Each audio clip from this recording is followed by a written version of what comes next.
వి gold trusted gold buyers మీరు తాకట్టు పెట్టిన బంగారాన్ని విడిపించి ఈ రోజు ఉన్న మార్కెట్ ధరకు కొనబడను 7771077720. Welcome to iDream media. మనం తీసుకునే ఆహార పదార్థాల్లో ప్రతిరోజు కల్తీ జరుగుతూనే ఉంది. అవి తీసుకుంటూ ఉన్నాము, అనారోగ్యాల బారిన పడుతూనే ఉన్నాం. అయితే ఇంట్లోనే టెస్ట్ చేసుకోవచ్చు ఆహార పదార్థాల్లో కల్తీ ఎలా జరిగిందని. సో సింపుల్ టెస్ట్లే ఉన్నాయి. సో ఈరోజు అయితే మనం మిల్క్ గురించి తెలుసుకుందాం. వీటిల్లో ఏది బెస్ట్ మిల్క్. సో మిల్క్ గురించి రకరకాల కథనాలు వింటూ ఉన్నాం కదా. ఈ మిల్క్ తీసుకోవడం వల్లనే అనేక రకాల హార్మోన్ ఇంబ్యాలెన్స్ వస్తున్నాయని, రకరకాల క్యాన్సర్లు వస్తూ ఉన్నాయని. సో వీటిలో ఏది బెస్ట్ మిల్క్, సో ఏది కల్తీ జరిగిన మిల్క్ ఇంట్లోనే టెస్ట్ చేసి తెలుసుకోవడం ఎలాగా. స్మార్ట్ ఫుడ్ ల్యాబ్స్లో ఉన్నాం. మనతో పాటు ఎండి ఫణి ప్రకాష్ గారు ఉన్నారు. సో జూనియర్ సైంటిస్ట్ కెమిస్ట్రీ గారు ఉన్నారు. సార్ నమస్తే. మేడం నమస్తే. సో ఈ రెండిట్లో అసలు ఏవి కల్తీ పాలు, ఏవి మంచి పాలు, అసలు ఏం కలుపుతారు దాంట్లో? చిక్కదనం కోసం కావచ్చు, లేదా పాల క్వాంటిటీ పెంచడం కోసం కావచ్చు, అవి మన ఆరోగ్యం మీద ఎలాంటి ప్రభావం చూపిస్తాయి? అంటే దీని పాల కన్నా ముందు నేను చిన్న ఒక పాయింట్ చెప్దాం అనుకుంటున్నాను. సోర్స్ ఎక్కడి నుంచి వస్తుంది మనకి అంటే యానిమల్కి ఫస్ట్ ఫీడ్ పెట్టాలి కదా. బలమైన ఫీడ్ పెడితేనే పాలు వస్తాయి. ఆ ఫీడ్లో ఫ్యాట్ అన్నీ కూడా ప్రాపర్గా ఉంటేనే బయట అవుట్పుట్ కూడా ఫ్యాట్ వస్తుంది, మంచి పాలు వస్తాయి.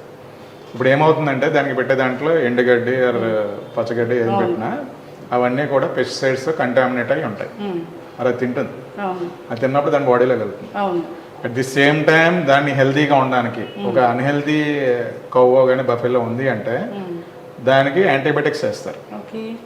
పాలు ఆపుతామంటారు కదా, తీయడం అయితే పాలు తీసుకుంటూనే ఉంటాం. రెండోది ఎక్కువ అవుట్పుట్ ఇవ్వడానికి ఆక్సిడాసిన్ అని ఒక ఇంజెక్షన్ అయితే ఇస్తారు, హార్మోన్ ఇంజెక్షన్ ఇస్తారు. ఇవన్నీ మనకి వింటున్నామో చూస్తున్నాం. సో అప్పుడు ఆ రెసిడ్యూస్ ఏదైతే ఉన్నాయో అవి పాలలోకి రావడానికి ఛాన్సెస్ ఎక్కువ. సో థ్రెట్ ఎక్కడి నుంచి స్టార్ట్ అవుతుంది? సోర్స్ అంటే యానిమల్ ఫీడ్. యానిమల్ ఫీడ్ కూడా క్వాలిటీ ఫీడ్ పెడితేనే మంచి అవుట్పుట్ వస్తుంది. దీనికంటే ఏంటంటే రెగ్యులేషన్స్, స్ట్రాంగ్ రెగ్యులేషన్స్ రావాలి. ఎఫ్ఎస్ఎస్లో కూడా డ్రాఫ్ట్లో పెట్టారు. డ్రాఫ్ట్లో పెట్టింది ఇంకా ఫైనల్ బిల్ అవ్వలేదు. అది బిల్ కానీ పార్లమెంట్లో పాస్ అయితే వీఆర్ రియల్లీ హ్యాపీ. అది అంటే నాకు అనిపించిన దాంట్లో ఇంక్లూడింగ్ యానిమల్ ఫీడ్ కూడా ఎఫ్ఎస్ఎస్ఏ అండర్లోకి వస్తే చాలా హ్యాపీ అని నేను అనుకుంటున్నాను. అట్ ది సేమ్ టైం ఇంకొక థ్రెట్ ఏంటంటే కొన్ని కంపెనీలు ఫీడ్లో ఫ్యాట్ గ్లోబుల్స్ ఇవన్నీ కూడా పెట్టి లైక్ మనం బిస్కెట్స్ ఎలా తింటామో అట్లాగే ఒక బిస్కెట్స్ లాగా చేసి దాన్ని యానిమల్ ఫీడ్గా వాడతారు. అది ఫార్ములేటెడ్, అంతలో ఫ్యాట్ ఉంటుంది. గేదె ఒకసారి తిన్న తర్వాత అది బఫెల్లో కానీ ఆర్ కౌ కానీ ఇంటేక్ తీసుకున్న తర్వాత అవుట్పుట్ ఫ్యాట్ ఎంత రావాలో అంత క్యాల్కులేటెడ్గా ఫార్ములాస్ తయారవుతాయి. అంటే లోపల ఇప్పుడు బయట ఫ్యాట్ ఇచ్చాము, అది లోపల డైజెస్టివ్ నేచర్లో వెళ్ళి బయటకి ఎల్యూట్ అవ్వాలి. బట్ అది యాక్చువల్ ఫ్యాట్ ఏదైతే ఇచ్చామో అదే ట్రాన్స్ఫార్మ్ అయితే అది హెల్తీ ఫ్యాట్ కాదు కదా బయటకు వచ్చేది. అంటే సైంటిఫిక్గా కూడా మన ప్రాపర్ అప్రోచ్ ఉండాలి. At the same time source నుంచి కూడా ఏదైతే యానిమల్ ఫీడ్ ఉంటుందో అది కూడా టెక్నికల్గా క్వాలిఫైడ్ అయి ఉండాలి. ఇది ఉన్నప్పుడు దాని తర్వాత ఇప్పుడు అది ఒక థ్రెట్ మనకి. సో దాన్ని మనం ఎలా ఆపగలం అంటే అది government as well as private industries అంతా కూడా కలిపి ఒక రెగ్యులేషన్స్ మీద పనిచేయాల్సి వస్తుంది. సో అది combined activity. It the same time ఇప్పుడు ఫుడ్ మిల్క్ అడల్టరేషన్లోకి వచ్చామంటే మల్టిపుల్ అడల్టరేషన్ ఛాన్సెస్ ఉన్నాయి. సో ఫర్ ఎగ్జాంపుల్ అదే దాంట్లో యూరియా కూడా వేస్తుంది. ఇప్పుడు పంట పొలాల్లో యూరియా వేస్తారు. యూరియా దీంట్లో కూడా ఉంటుంది, బట్ దానికి లిమిట్ ఉంది. అంత దీని లిమిట్ దాటి ఉంటే యూరియా టెస్ట్ చేస్తాం. అట్ ది సేమ్ టైం దీన్ని అడల్టరేషన్లో ఇప్పుడు మీరు యానిమల్ ఫీడ్ ఉంది కదా, animal feed that's what I'm telling. అంటే యూరియా ఎక్కడి నుంచి వచ్చింది అంటారు. ఇవన్నీ ఏంటంటే అది ఫీడ్ ద్వారా కానీ అది ఇంటేక్ తీసుకుంటే అది మళ్ళీ మిల్క్లోకి ట్రాన్స్ఫార్మ్ అవుతుంది. అదేమీ బయటదేమి ఉండదు కదా. ఇప్పుడు బాడీలో దానికి కూడా రెసిడ్యూస్లో వండుకోకూడదు కదా, అది మిల్క్లోకి వస్తుంది. ఆ మిల్క్ మనం తాగుతాం. సో ఇది ఒక ప్రాబ్లము. లేదా మనకి ఇంటికి వచ్చే లోపలనే ఫర్ ఎగ్జాంపుల్ వాటర్ కలిపేయడం. వాటర్ కలిపేస్తే అది ఎంత, ఇప్పుడు ఫర్ ఎగ్జాంపుల్ లీటర్ 30 రూపీస్ ఉందనుకోండి, ఇంకొకరు 25 రూపీస్కి ఇస్తున్నారంటే దాంట్లో ఏదో మీనింగ్ ఉంటుంది కదా. సో అది ఒక ప్రాబ్లం. ఏంటి, లూజ్ ప్యాకెట్స్ ఇచ్చినప్పుడు, లూజ్ మిల్క్ అది ఇంటికి సప్లై చేసినప్పుడు అదే సప్లై చైన్లో మనకి డిఫరెంట్ వెరైటీస్ ఉన్నాయి. హోమోజనైజ్డ్ మిల్క్ అని, ప్యాస్చరైజ్డ్ మిల్క్, హోమోజనైజ్డ్ మిల్క్స్, ఇవన్నీ డిఫరెంట్. ఇవన్నీ కూడా డిస్ట్రిబ్యూషన్ ఎలా చేశారంటే percentage of the fat 6.5% buffalo milk అని ఇప్పుడు మార్కెట్లో చూస్తున్నాం కదా, వెరీ డిమాండెడ్. బట్ అన్ని బఫెలోస్ ఆర్ అవైలబుల్ లేదా అనేది ఇంకా క్వశ్చన్ మార్కే. లేనప్పుడు ఎలా ఈ ప్రొడక్షన్ జరుగుతుంది అన్నది still it is a question. Yes, కానీ థిక్ మీగడ వచ్చింది అదంతా చూపిస్తారు కదా. ఇప్పుడు అదేం చేస్తారు, ఎప్పుడైనా ఇండస్ట్రీలో ఏమవుతుంది, కలెక్టింగ్ ఫ్రమ్ ద విలేజెస్లో ఫార్మర్స్ నుంచి కలెక్ట్ చేసింది చిల్లింగ్ సెంటర్కి వస్తుంది. చిల్లింగ్ సెంటర్ నుంచి with in the span of 4 అవర్స్లో మ్యానుఫ్యాక్చరింగ్ ఫెసిలిటీకి వచ్చేయాలి. మ్యానుఫ్యాక్చరింగ్ ఫెసిలిటీలో మినిమం దానికి కావాల్సిన SNF టెస్టింగ్స్ అవన్నీ చేసి క్వాలిఫైడ్ మిల్క్ని లోపల చిల్లింగ్ సైలోకి ట్రాన్స్ఫర్ చేస్తారు. ఇమ్మీడియట్గా దాన్ని ప్యాస్చరైజేషన్ చేసుకుంటారు. ఎప్పుడైతే ప్యాస్చరైజేషన్ అయిందో మైక్రోబియల్ గ్రోత్ని కిల్ చేస్తుంది కాబట్టి అక్కడ మీకు చిల్లింగ్ కండిషన్లోనే మీకు ప్యాకింగ్ కూడా అయిపోతుంది. సో అక్కడ మైక్రోబియల్ గ్రోత్ రెసిస్ట్ చేస్తుంది కాబట్టి ఈ 48 అవర్స్ షెల్ఫ్ లైఫ్తో మనకి అది ట్రాన్స్పోర్ట్ అవుతుంది. మనం ఇక్కడ ఇంటికి వచ్చాక కాల్చుకుంటున్నాము. ఇక్కడ 6.5% ఫ్యాట్ అయినా ఏదైనా సరే ఈ ఎక్స్టర్నల్గా యాడ్ చేసి మళ్ళీ హోమోజనైజ్ చేస్తారు. ఏది డైరెక్ట్గా బఫెలో మిల్క్ యాజ్ గా రాదు. ఇప్పుడు అది collecting from the different buffaloes లేదా కలెక్టింగ్ ఫ్రమ్ డిఫరెంట్ కౌస్ అది కూడా అవ్వచ్చు, లేకపోతే మిక్స్డ్ మిల్క్ అయి ఉండొచ్చు. వీ డోంట్ నో, అది డిపెండ్స్ అపాన్ ఆ కేటగిరీని బట్టి 6.5 or 5 ఇట్లా డిఫరెంట్ నేమ్స్ తో మెన్షన్ చేస్తారు. ఒకప్పుడు పాలు కల్తీ జరిగిందంటే ఓన్లీ వాటర్ కలిపే వాళ్ళు పలచగా ఉండేవి. సో ఇది పలచగా ఉంది, ఇది మంచి పాలు కావాలని అనుకునే వాళ్ళం. కానీ ఇప్పుడు పాలు తాగితే హార్మోన్ ఇంబ్యాలెన్స్ వస్తుంది. సో చిన్నపిల్లలే తక్కువ వయసులోనే ఆడపిల్లలు ప్యూబర్టీకి వెళ్తున్నారని తెలుస్తుంది. ఇవన్నీ రకరకాల క్యాన్సర్. ఎందుకంటే one thing is antibiotics is coming from the milk అన్నది మనకు ఒక క్లారిటీ ఉంది. సో రెండోది వచ్చేసరికి మీరు ఎప్పుడైనా పిల్లల్ని హాస్పిటల్కి తీసుకెళ్లారనుకోండి, ఫీవర్ వస్తే 1 వీక్లో తగ్గిపోద్దని డాక్టర్ చెప్తాడు.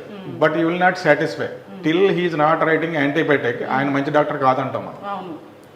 ఇది ఎక్కడైతే మన క్యూరియాసిటీ ఉందో ఏదైనా సరే త్వరగా అయిపోవాలన్న కోరిక మన కొంపముస్తుంది. సో అందులో ఇది ఒక భాగము. ఇప్పుడు నేను చూసేది ఏంటంటే ప్రతిదీ ఇంట్లో ఈజీగా ఎలా చేసుకుంటారు. ఈ యూరియా వాటర్ కలపడంతో పాటు ఇప్పుడు మేము చూపించేది ఏంటంటే స్టార్చ్ కలుపుతారు. స్టార్చ్ ఎందుకు కలుపుతారంటే థిక్నింగ్ ఏజెంట్. ఇప్పుడు వాటర్ కలిపాను కానీ మీకు చిక్కగా కనబడాలి. చిక్కగా కనబడాలంటే నేను స్టార్చ్ కలిపితే నాకు రేటు తగ్గుతుంది, మీకు చూడడానికి చిక్కగా కనబడుతుంది. ఇప్పుడు అలాంటి స్టార్చ్ కలిపిన మిల్క్ కానీ ఒకవేళ మీ ఇంటికి వస్తే మనం చేసుకున్నది సింపుల్ టెస్ట్. ఇక్కడ ఉన్న అన్నీ కూడా ఈజీగా అవైలబుల్ మార్కెట్లో. అవి ఒకటే ఈ టింక్చర్ బయట మనము ఐడినది మెడికల్ షాప్ నుంచి కొని తెచ్చింది. ఇవన్నీ అవైలబుల్ ఇక్కడ. ఇప్పుడు హిమశ్రీ చేసి చూపిస్తుంది ఏది మంచి మిల్క్ ఏది చెడ్డ మిల్క్. ఒకసారి దాంట్లో ఉన్న కలర్ వేరియేషన్ వచ్చిన దాని తర్వాత ఎక్స్ప్లెయిన్ చేస్తాను. First of all iodine solution ఇది ఒక 2 ml వరకు ఇందులో మిల్క్లో యాడ్ చేసుకోవాలి. 1 గ్లాస్ మిల్క్లో.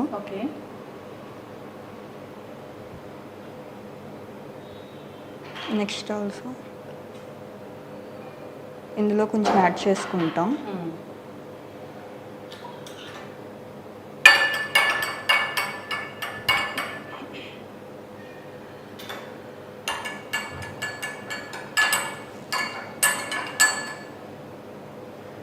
ఇది కలర్ చేంజ్ అవ్వలం అంటే మనకు అయోడిన్ సొల్యూషన్లా కనిపిస్తుంది. అయోడిన్ సొల్యూషన్ ఒకటే ఉంది, బట్ ఇది చూస్తే కలర్ చేంజ్ అయింది. సో ఇందులో స్టార్చ్ ఉంది కాబట్టి అది బ్లూ కలర్ వచ్చింది. నార్మల్ మిల్క్ అయితే నార్మల్ మిల్క్ అందులో రాదు. అందులో స్టార్చ్ లేనట్టు ఇందులో స్టార్చ్ ఉన్నట్టు. ఇది ఇండికేషన్. ఇలాంటి స్టార్చ్లు కలిపి అసలు ఎవరికి ఎలాంటి మెసేజ్ ఇద్దామని అర్థం కావట్లేదు సార్. నిజంగా థిక్ మిల్క్ కోసం ఇంత చేస్తున్నారు. ఎన్ని రకాల అనారోగ్య సమస్యలు వస్తూ ఉన్నాయో. సో ఈ కలర్ చూస్తే నిజంగా భయంకరంగా ఉంది. ఇంకా వైట్ వేరియేషన్ వచ్చేసింది కదా. ఎస్, ఇంట్లోనే సింపుల్ టెస్ట్ ద్వారా తెలుసుకోవచ్చు.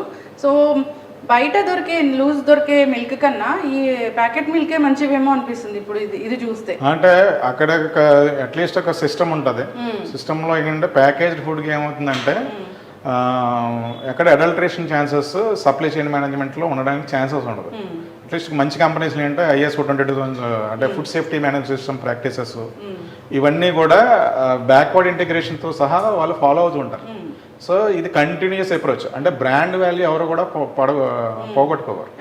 సో ఆ బ్రాండ్ వాల్యూ నిలబెట్టుకోవడానికి they wanted to give a quality product.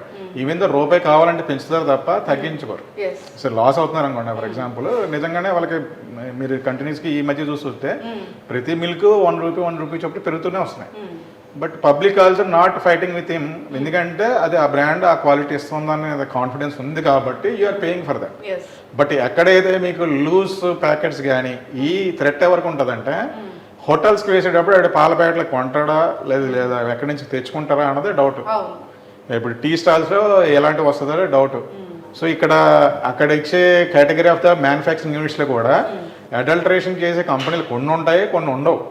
So ఇక్కడ ప్యాకెట్లు అమ్ముతారు, దాని మీద పేరు ఊరు ఉండదు, మరి అవన్నీ కూడా థ్రెట్టే కదా. అంటే they don't want to tell about their name to the public. Yes so ఇవన్నీ కూడా అందరూ చెడ్డవాళ్ళని మనం అనము, ఇందులో కొంతమంది చేయడం వల్ల ఆ సమూహంలో మనం కూడా ఒక భాగస్థలమే కాబట్టి డెఫినెట్గా పబ్లిక్ హెల్త్ మీద ఇంపాక్ట్ చూపించినప్పుడు మనం రియాక్ట్ అవ్వాల్సిందే. ఎస్ ఖచ్చితంగా సార్. సో ఇలాంటి స్టార్చ్ కలిపారు, ఈ పాలు మనం రోజు తీసుకుంటున్నాము, ఎలాంటి అనారోగ్య సమస్యలు వస్తాయి?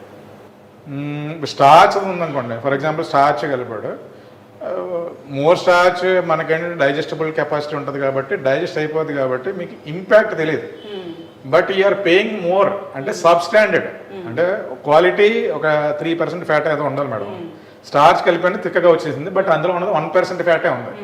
But you're losing your amount. నేను మిమ్మల్ని చీట్ చేస్తున్నాను ఇలా చేయడం వల్ల. సో స్టార్చ్ ఇంటేక్ తీసుకుంటారు, బట్ ఇట్స్ నాట్. అప్పుడు మీకు ఏమవుతుందంటే మామూలుగా ఏంటంటే ఆ మిల్క్ తాగితే మీకు ఆకలేస్తుంది త్వరగా, ఇది తాగితే ఇంక మీకు ఆకలి అవుతుంది. అదే డిఫరెన్షియేషన్. ఓకే, అంతే కదా సార్. ఆ స్టార్చ్ ఎక్కడి నుంచి వస్తుంది, ఎలాంటి కాంపౌండ్స్ అనేవి ఉంటాయి దాంట్లో అనేది కూడా మన హెల్త్ మీద. ఆ స్టార్చ్ మంచి క్వాలిటీ కాకపోతే బ్లోటింగ్ ఇష్యూస్ వస్తాయి. అవును. ఎస్, పాలు తాగేమో మనకి ఎందుకు ఆకలి వేయట్లేదు, పాలు తాగేమో మనకు బలం రావట్లేదు, ఇలాంటి వింటూ ఉంటే సో ఇలాంటి సబ్ స్టాండర్డ్ చేసి అడల్టర్ చేసినప్పుడు it's a big crime. Yes ఖచ్చితంగా సార్, ఇలాంటివి జరగకుండా ఉండాలని కోరుకున్నాం.